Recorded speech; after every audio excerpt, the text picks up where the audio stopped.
Hello fellow YouTuber model builders, this is Galaxy Saint Dan here. I know it's been a long time since I last put something on YouTube concerning models, but I'd rather like to show you what I recently purchased at my local Goodwill. The first one up is this 1988 Dodge Daytona. I'm not much of a big car modeler, but I said, well, since it's a model, I might as well go pick it up. And it didn't cost me a whole lot of money. I think I picked it up for about, let's see here, there it is, $4. Inside, it looks like someone had already started it, but that's okay. But there were some other bonus things in here as well. Looks like it came with some of these little testers enamel paints here. They were all still in their blister packs here, and I got like 1, 2, 3, 4, it's like 5 bottles of that. So not a bad take all in all. The car, however, it looks like it's missing its transparent pieces. Well, maybe not. Nope. I see some down here. Looks like it's not missing anything at all. So I guess it's a good deal, but even though some looks like the previous owner had started it, oh well, we can get by that. And it came with this little tube of Model and Hobby cement. I normally don't like using tube glue myself. I like to use the liquid stuff. This stuff here is kind of like a thing of the past in my modeling history. So, there you go. Got this little 88 Dodge Daytona. Not a bad little kit. And who knows, if I feel the urge, I might build it someday and make a decent model out of it. So there's that one. And the next one here, as soon as I get this model out of the way, is this, here you go, F-117A Stealth Fighter in 1/32 scale. And this is from Testers. When I went to the Goodwill, I checked it out. As soon as I found it, I checked it out, opened it up, and lo and behold, everything is there, still in its plastic bags. It was never started. As you can see, here's the top and bottom fuselage half still in the bags here, and then the rest of the sprues. And I checked even further, and the instruction booklets there, the transparent pieces, and also the decals were present in there. So this was a good find. And that kind of leads to my other explanation of why I haven't been posting here on YouTube lately. It's because my local Goodwills just weren't having anything at all concerning models. And if they did, they were usually just kind of like big glue bombs, and there was not much more I could really do with those. So I said, you know what, I think I'm going to pass. And this one here, just to backtrack, it only cost me $8. So it was a good find nonetheless. This one, on both these models I have here, there's no immediate plans to start working on them because I have other projects that I'm doing right now. I'm currently working on my P61 Black Widow, which is the Revell model kit, which is actually a monogram for those of you who are model enthusiasts and serious model builders. You should know the history behind that one. It's in 1/48 scale. It does have its fit issues because it's an old mold. It also has a lot of flash. So if you have the time and patience, then go for it. I've been wanting to work on that kit for years, and now is my chance to work on it. I really love it. It's coming together really well, and I'll go ahead and show you a pan over here. You have to excuse the mess on my little workbench here. I am a messy worker, but when my models are built, they all actually look pretty decent. And as you can see, I just got done with the left boom engine detail area, and I'm just kind of like dry fitting it to the port wing there, and also getting it fitted with the tailplane area.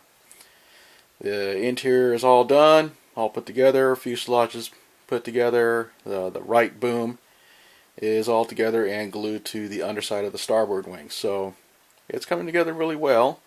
I'll kind of pick it up here. And if I got the wrong color zinc chromate, well, so sue me. I did look at other model builders and how they did things. It's supposed to be like a zinc chromate green, but I found this zinc chromate kind of like a yellowish green. I think it stands out, and I saw another model builder who posted, I saw images on Google Images, and he had painted his this same color. I said, well, it stands out, and I like the color, so oh well. And there you can see the gun bay area. I'll try to zoom in a little closer. There you go. And as I was building this thing, the funny thing is, it was missing the nose gear actuator piece, number 50. And I was like, you got to be kidding me. I bought this kit brand new, and I said, wait a minute, where's the nose piece in? But no problems. Revell has you go to their website, you can order a missing parts on that thing. And sure enough, within about a week and a half, I got the part in the mail, and I got it in yesterday. And it came in this little box right here. So I'm still working on this little project here, and hopefully I will have it done. Due to other things in life, such as work and taking care of things around the house and taking care of my dogs, it kind of eats up the time I have, and also spending time with the girlfriend too kind of eats up the time. So there you have it. This is my next project that I'm working on. I do have other projects that I've started and kind of just quit on them, only because I just got bored with them. One of them is this waffle right over here. I would like to see it all together at some point, but right now I'm just kind of like, I'll get around to it after I probably finish this P61. And then another one I found I started working on is this model right here, this F84 RF84F Thunder Flash. It's an old Heller kit in 1/48 scale. I kind of got enthused when I got it, and then I said, it just bored me, so I just set it aside for now, and I'll get to it later. So, in other news, I did finish a 1/72nd scale Fokker D7 from Revell, Germany, and the reason why I built that kit was mainly because I am playing a miniatures aerial battle game with my best friend, and we decided to go with 1/72nd scale, and the game's called Canvas Eagles. So I went ahead, I had that kit for some time. I went ahead and just slapped it together. It only took me about altogether 2 weeks to get it together. I did some hand painting, and then I airbrushed it. The one detractor about that kit is the decals for the lozenge camouflage, which I absolutely hated, because all they gave you was a transparent for the underside of the wings. It gave you a transparent with the outline of the lozenge, but then you had to paint each individual polygon in various colors that it called out for. And I said, you know what, I don't have the time or nor the patience for doing such things. And I really didn't want to shell out any more money to go buy some aftermarket decals for it. And I said, you know what, this is just for the game, for game purposes only. I said, you know what, I'm just going to leave it as is. I'm just going to paint it and be done with it. So there you have it. And I didn't even bother to do all that rigging stuff, because again, it's for the game. And I do have another kit I'll be working on for the game as well, just to add to my arsenal for that. And I bought that off a member of my model club, my local model club here. He sold it to me for $3, and this is it, the Albatross D3. This will be the next one I'm going to put together for the game that I play, Canvas Eagles, with my friend. Just to show you that Fokker D7, for those who don't know what the box looks like, this is it right here. And this is the one I slapped together within 2 weeks, and it's done. I painted it just like you see on the box right here, except for I did not use the lozenge camouflage on the underside. So there you have it. And I've had that kit for, oh geez, 8 years before I finally put it together, only for the game. As a matter of fact, I have it right here, up with some of my other kits I put together. And there she is. It's a nice little kit. I did even paint the pilot, but I haven't put him in yet, and there you go. So aside from the lozenge camouflage, the other thing I did not like were the decals. They absolutely sucked. And what I mean by that is they did not come off the backing too easily. I mean, I had to let these things soak in the water for at least 3 minutes apiece. Yeah. And even at that, they were still hard to come off the backing. And they were kind of thick, so I had to use copious amounts of setting solution. As a matter of fact, this stuff right here, this micro sol, I used quite a bit of it, and you can see I'm down to like halfway through my bottle right now. So at some point I'm going to have to get some more of that stuff. So just to let you know, that's what I've been up to lately. Again, I apologize to my subscribers that I haven't posted anything for quite some time. It's been a hell of a year or year and a half since I last posted. I can't remember the last time I even posted, and I do apologize for that. Again, just been kind of like taking care of things. Yeah. So I am back in the swing of things, building models. I also did complete another model.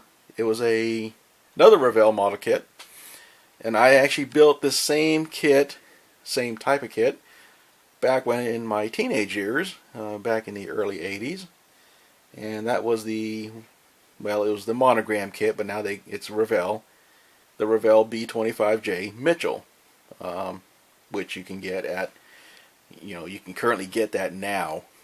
So I was working on that for the past, off and on for the past year. And I too had just recently completed that model this past June. So in another video I'll be posting, I might do a little video just about that one to show you what it looks like. I just built the model straight out of the box, no aftermarket this, that, or any other goodies. When I build my models, I just try to build it straight out of the box.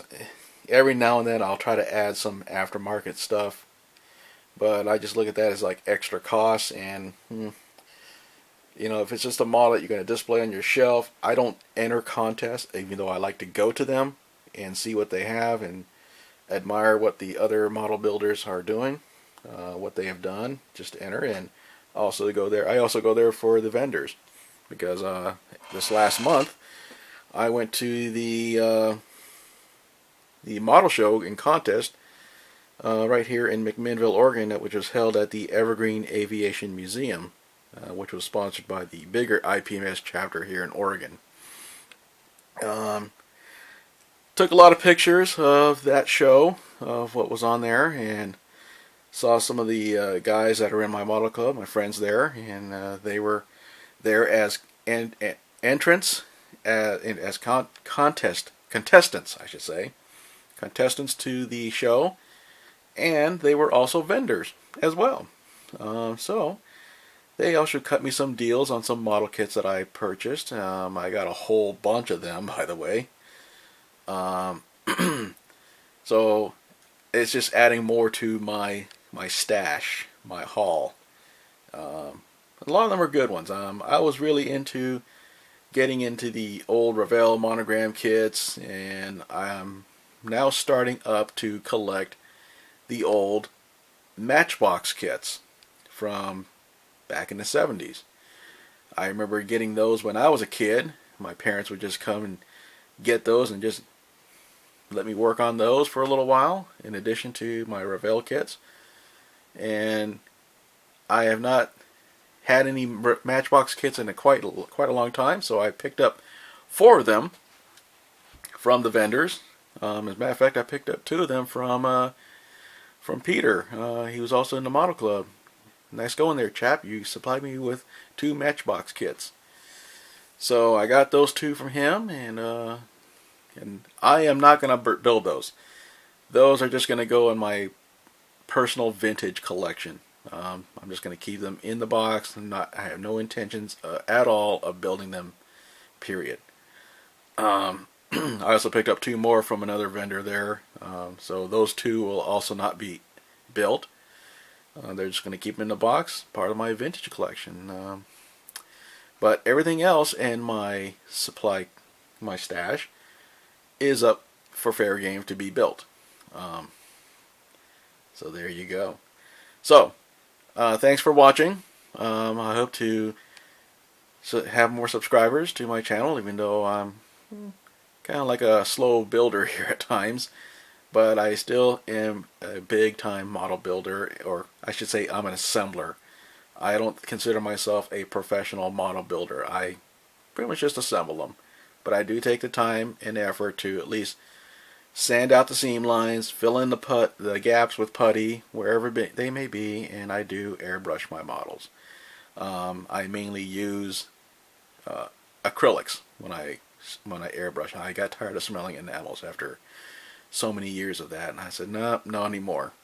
You're not going to destroy my brain cells with those fumes anymore. So when I do have enamel paints, by the way, but I mainly use those just for some hand painting if need be. That's about the only purpose I have them for.